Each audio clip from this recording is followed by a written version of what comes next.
Cailey, it's such a pleasure to speak with you. Congrats on If, and this has been so exciting to see If succeed because it's gotten this real organic word of mouth. A lot of people are coming out of the theaters really impacted by it, and they want, their friends and family to see it. So there's been a lot of nice support around the film. How's it kind of been seeing people really get behind the film and it to keep finding success week after week? Thank you. That means a lot. It's everything to me. I've been such a big fan of this movie ever since I found out what it was about. I think the message is so special and so important in today's world just because our world is very dark. Um, and we could use a little light every now and then. So I think that's kind of what If is, or I hope that's what it was for people. But it's really sweet and special to see everyone's stories about going to see it or how different people connected with it, people remembering their ifs from when they were little or remembering something that happened to them when they were little because we represented on with our movie. But seeing people's like drawings of the movie and seeing kids with like their little stuffed animals is so sweet. Yeah, it just means everything. Every time I see something, it makes my day. Yeah, the community has really gotten around it, and I like that you mentioned the fan drawings because there are just so many very marketable characters, a lot of fun designs, and there's a lot of merch. There's a lot of billboards. How's it been seeing yourself on some of this stuff? That has to be a bit surreal. It is. It's really crazy. I don't really. This is my first time like seeing myself on like a billboard or something. So it's really cool. We were in New York doing something else, recently, and we were with one of my friends, and she was like, look!" And she started screaming, and I was like, "What? Like, what's wrong?" And it was an If bus, literally in the middle of Times Square, and my face was on it, and I was like, "Oh my gosh."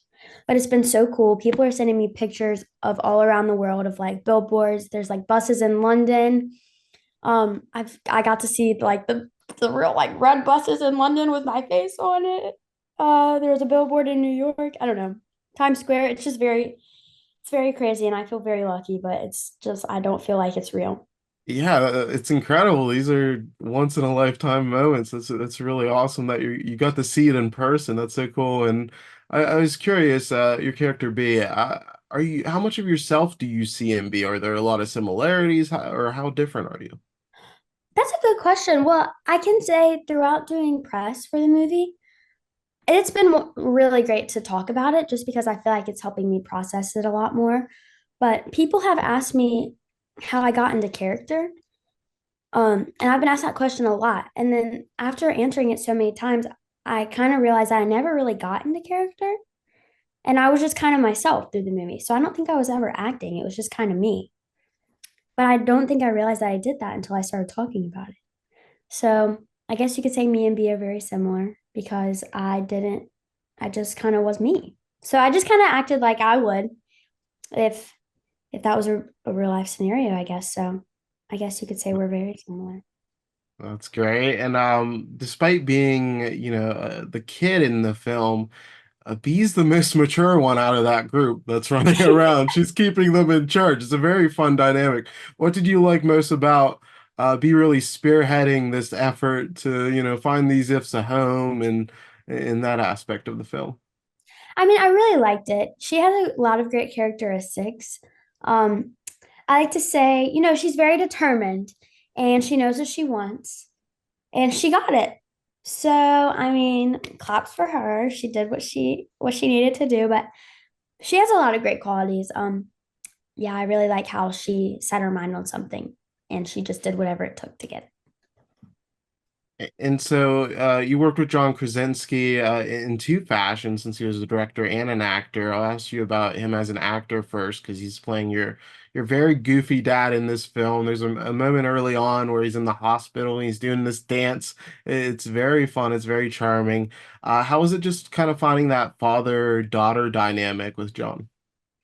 Well, John wanted to, first of all, we kind of shot the movie in order, which was really cool. I had never done something like that before. But he wanted to save all of our stuff until like the end of shooting. So we kind of did everything in order, and then me and John did all of our stuff within like a week or something. Sorry, yawning. So he really wanted to wait until the end of shooting so that we could get to know each other, and he wanted it to be very, very real, I think. And I'm really glad that we did that because I think it worked out perfectly. But it was really fun just to play his daughter. I mean, just to be on the same screen with him is really fun. I never worked with someone that was an actor and a director before, I don't think. So I was really interested to see how that would work.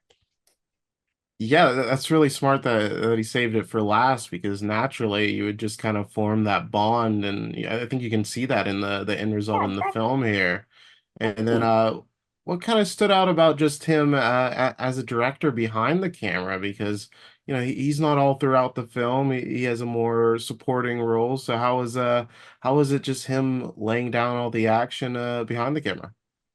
I mean, I say John is the best director ever just because he's just so awesome. He's so dedicated. And I think that's one of the things that makes him so great. Um, we had so much fun filming this movie. There were a lot of times that I would be really nervous for something, and he would just make it fun for me so that I wouldn't be so nervous. Like the dance I was really nervous about, and he was just so supportive.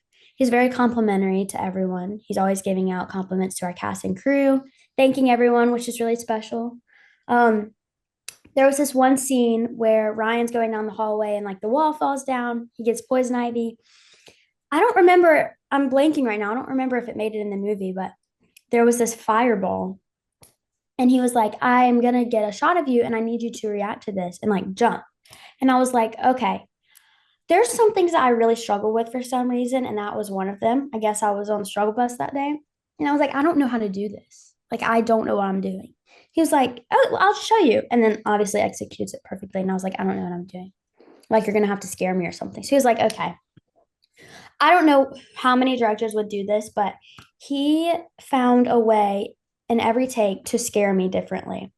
So one of the times he literally popped out of a hidden door with a megaphone and screamed fireball at me, and it really made me jump. So it's just little things like that that make him so amazing. He's just very dedicated and he's always down to have fun. Yeah, that sounds like such a special filming experience. And it seems fitting that in this movie about imaginary friends and imagination that you did have to rely on your own imagination a lot while filming since there's so many animated characters.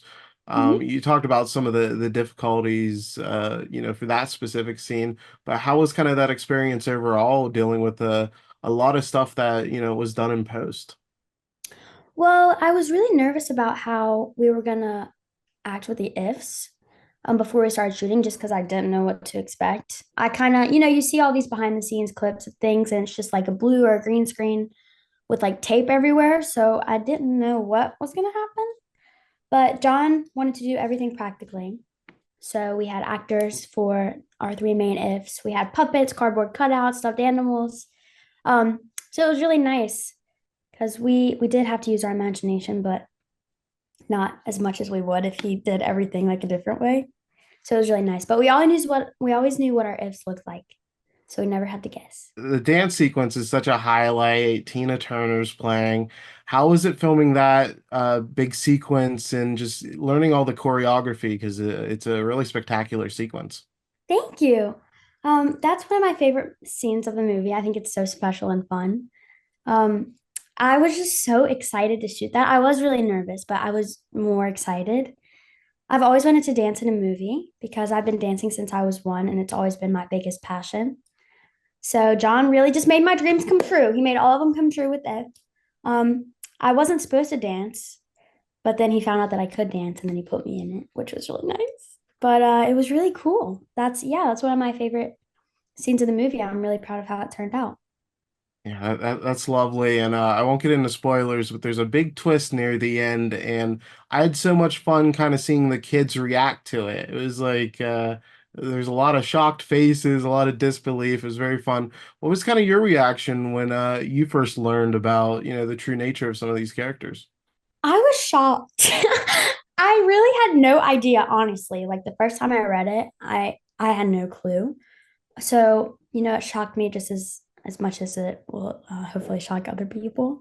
But that scene did turn out to be one of my favorites. I think it's really, really sweet.